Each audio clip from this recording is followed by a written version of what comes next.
संकल्प को सिद्धि तक ले जाने के लिए जी जान से जुट जाना, यही समय की मांग है। 140 करोड़ देशवासी, इन भारतीय समुदाय की सामूहिक ताकत हमें उस ऊंचाई पर पहुंचा सकती है। हमारे देश की युवा पीढ़ी का सामर्थ्य, आज विश्व ने उनका लोहा माना हुआ है। हम उन पे भरोसा करें। ये हमारी युवा पीढ़ी भी जो सपने देख रही है, वो सपनों को संकल्प के साथ सिद्धि तक पहुंचाने का सामर्थ्य रखती हैं। और इसलिए माननीय अध्यक्ष जी,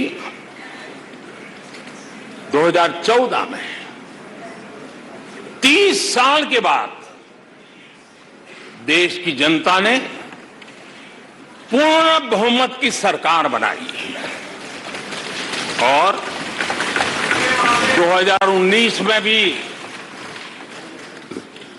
उस ट्रैक रिकॉर्ड को देख करके उनके सपनों को संजोने का सामर्थ्य कहां है, उनके संकल्पों को सिद्ध करने की ताकत कहां पड़ी है, वो देश भली भांति पहचान गया। और इसीलिए 2019 में फिर एक बार हम सबको सेवा करने का मौका दिया और अधिक मजबूती के साथ दिया। आदरणीय अध्यक्ष जी, इस सदन में बैठे हुए प्रत्येक व्यक्ति की जिम्मेदारी है कि वो भारत के युवाओं के सपनों को, उनकी महत्वाकांक्षाओं को, उनकी आशा अपेक्षा के मुताबिक वो जो काम करना चाहता है उसके लिए हम अवसर दें। सरकार में रहते हुए हमने भी इस दायित्व को निभाने का भरपूर प्रयास किया है। हमने भारत के युवाओं को घोटालों से रहित सरकार दी है।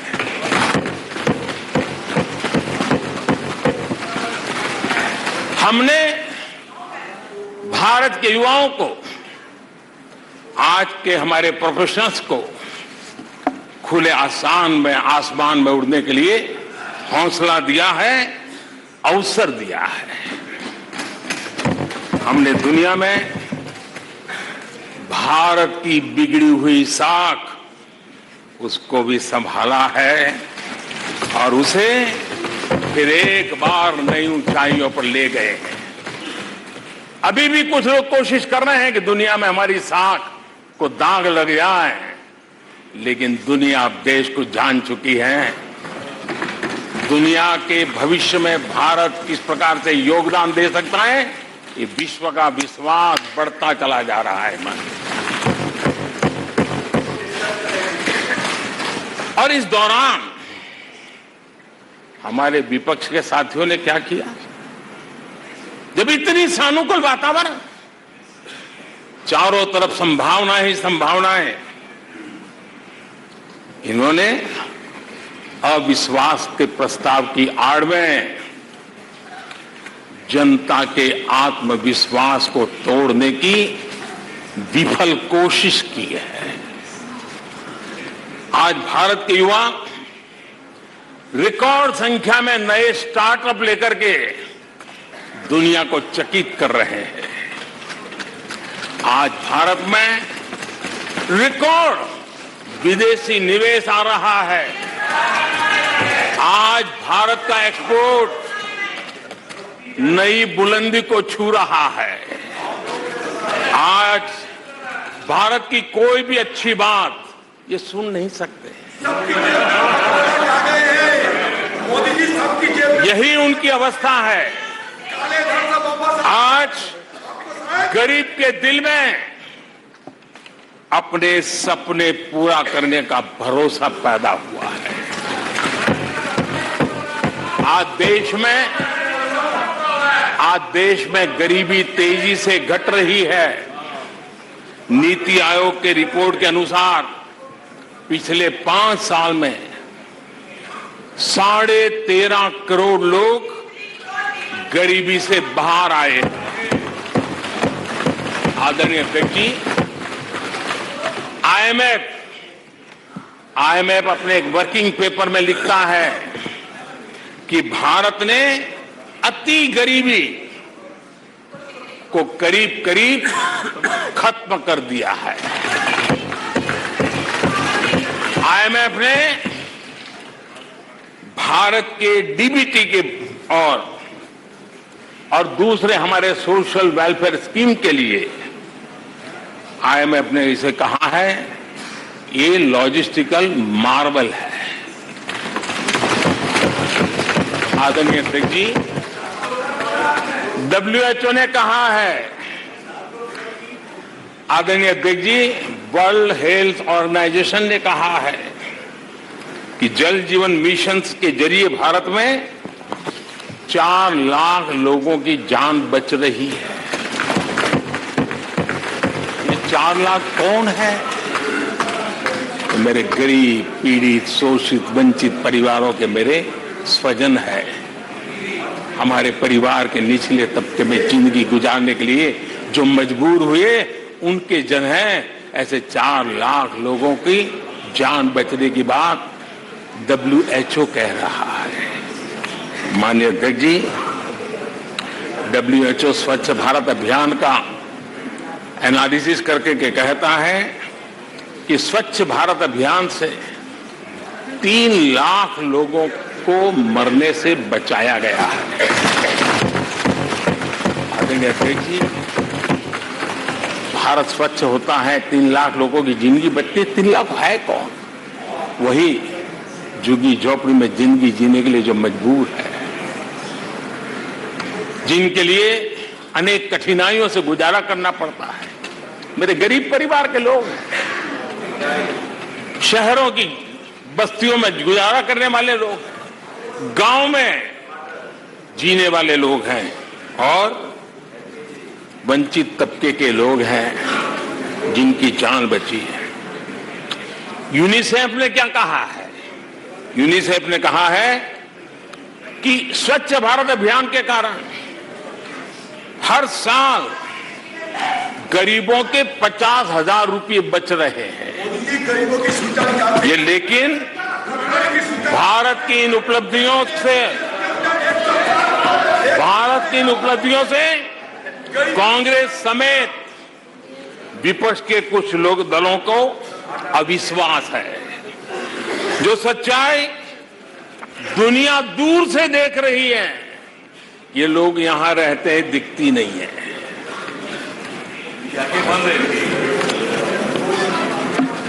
आदरणीय अध्यक्ष जी, अविश्वास और घमंड इनकी रगों में रस बस गया है। वे जनता के विश्वास को कभी देख नहीं पाते हैं। अब ये जो शुतुरमुर्ग अप्रोच है, इसके लिए तो देश क्या कर सकता है? आदरणीय अध्यक्ष जी, जो पुरानी सोच वाले लोग रहते हैं, मैं उस सोच से सहमत नहीं, लेकिन वो कहते हैं कि देखो भाई, जब कुछ शुभ होता है, कुछ मंगल होता है, घर में भी कोई अच्छा होता है, बच्चे भी कोई अच्छे कपड़े पहनता है, जरा साफ सुथरा होता है, तो काला टीका लगा देते हैं। आज देश का जो मंगल हो रहा है चारों तरफ, देश की जो चारों तरफ वाहवाही हो रही है, देश का जो जय जयकार हो रहा है, तो मैं आपका धन्यवाद करता हूं कि काले टीके के रूप में काले कपड़े में निकल के सदन में आकर के आपने इस मंगल को भी सुरक्षित करने का काम किया है। इसके लिए भी मैं आपका धन्यवाद करता हूं।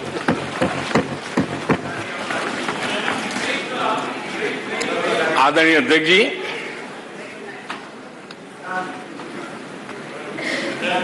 पिछले 3 दिन से भी हमारे विपक्ष के साथियों ने जी भर करके डिक्शनरी खोल करके जितने अपशब्द मिलते हैं ले आए, जितने अपशब्दों का उपयोग कर सकते हैं भरपूर, पता नहीं कहां से ले आते हैं।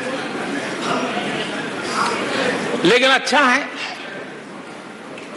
थोड़ा मन का गुबार उनका निकल गया होगा, थोड़ा मन हल्का हुआ होगा, इतने अपशब्द बोल लिए हैं तो। और वैसे तो ये लोग मुझे दिन रात कोसते रहते हैं, उनकी ये फितरत है। और उनके लिए तो सबसे प्रिय नारा क्या है? मोदी तेरी कब्र खुदेगी। मोदी तेरी कब्र खुदेगी, मोदी तेरी कब्र खुदेगी, ये इनकी पसंदीदा नारा है। लेकिन मेरे लिए इनकी ये गालियां, ये अपशब्द, ये अलोकतांत्रिक भाषा, मैं उसका भी टॉनिक बना देता हूं।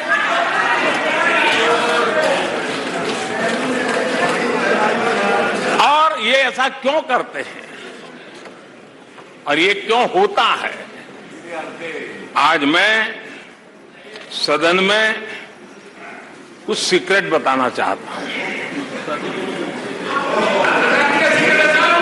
मेरा पक्का विश्वास हो गया है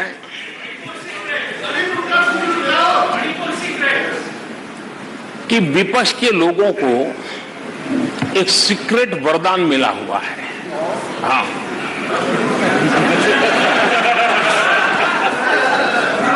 सीक्रेट वरदान मिला हुआ है। और वरदान ये कि ये लोग जिसका बुरा चाहेंगे उसका भलाई ही होगा।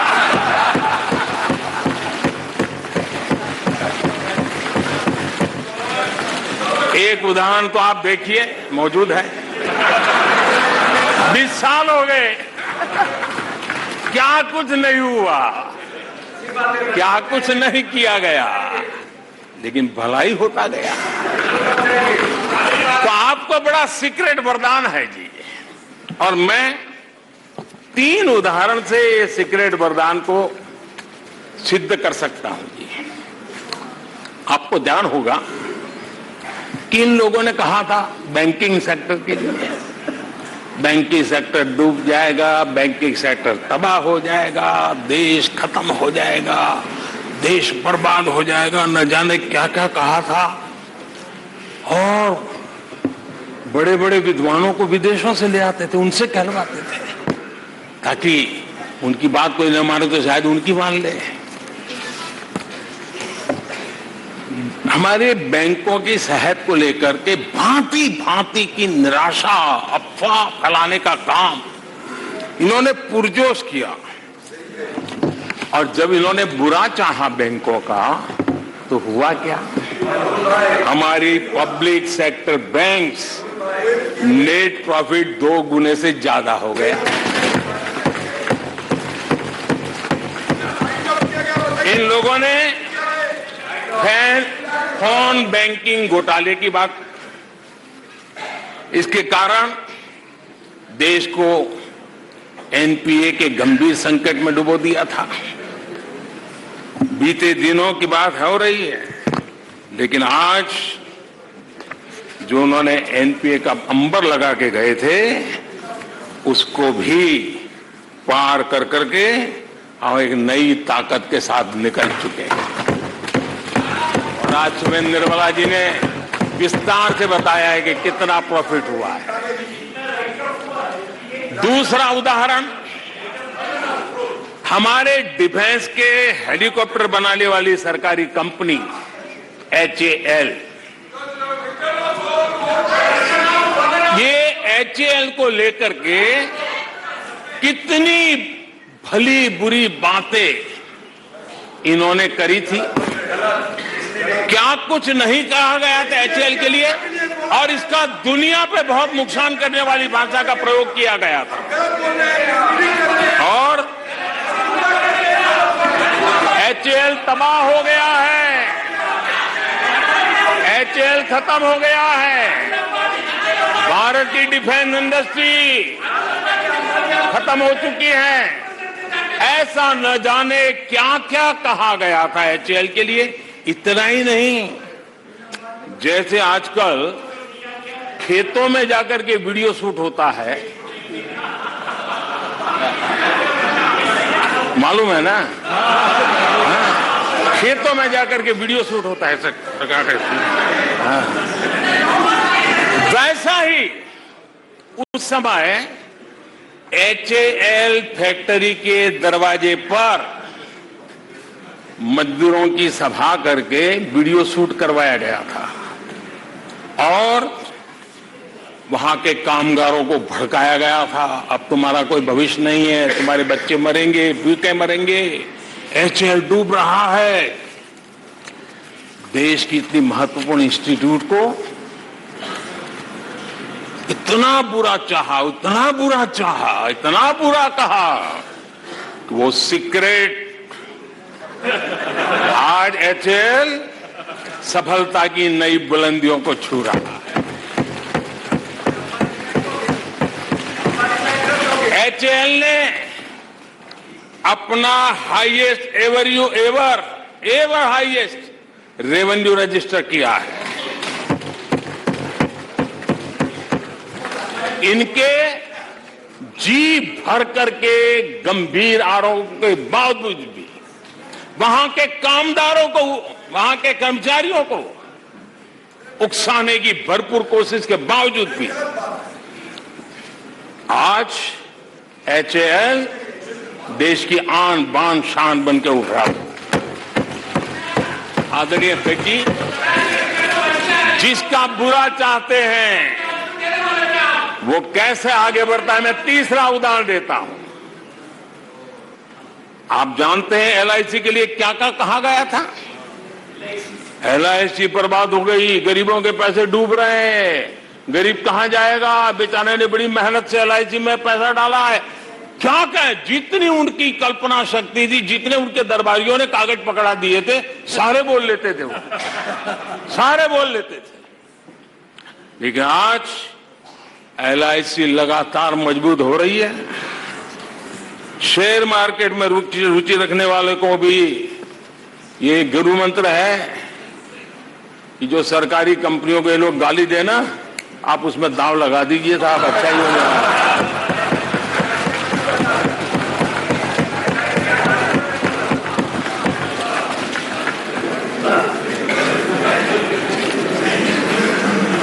आदरणीय अध्यक्ष जी, ये लोग देश की जिन संस्थाओं की मृत्यु की घोषणा करते हैं, उन संस्थाओं का भाग्य चमक जाता है। और मुझे विश्वास है कि ये जैसे देश को कोसते हैं, लोकतंत्र को कोसते हैं, मेरा पक्का विश्वास है देश भी मजबूत होने वाला है, लोकतंत्र भी मजबूत होने वाला है, और हम तो होने ही वाले हैं। आदरणीय अध्यक्ष जी, ये वो लोग हैं जिन्हें देश के सामर्थ्य पर विश्वास नहीं। इन लोगों को देश के परिश्रम पर विश्वास नहीं है, देश के पराक्रम पर विश्वास नहीं है। कुछ दिन पहले मैंने कहा था कि हमारी सरकार के अगले टर्म में, तीसरे टर्म में, भारत दुनिया की तीसरी टॉप अर्थव्यवस्था बने।